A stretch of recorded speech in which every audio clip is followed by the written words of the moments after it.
भारत माता की वंदे। आता एकदम शांत बसायचं आहे। आपण कोणत्या कार्यक्रमासाठी या ठिकाणी आलेलो आहे त्या कार्यक्रमाची आपण माहिती जाणून घेणार आहोत आणि प्रत्येक भारतीय नागरिकांनी आपल्या मनामध्ये भारताविषयी असणारं प्रेम हे रुजवण्यासाठी जसं रोपटं पेरलं म्हणजे त्या रोपट्याचं वृक्ष होतं, तसं लहान मुलांच्या मनामध्ये जर ही राष्ट्रभक्ती राहिली तर ती संपूर्ण भारतभर संपूर्ण कुटुंबाच्या मनामध्ये आणि समाजामध्ये ती राष्ट्रभक्ती पेरली जाते। म्हणून या विद्यार्थ्यांमधून आपल्याला काम करायचं आहे।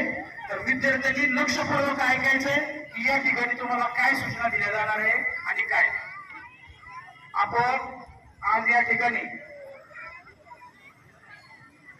घर घर तिरंगा हर घर तिरंगा या उपक्रमाअंतर्गत या ठिकाणी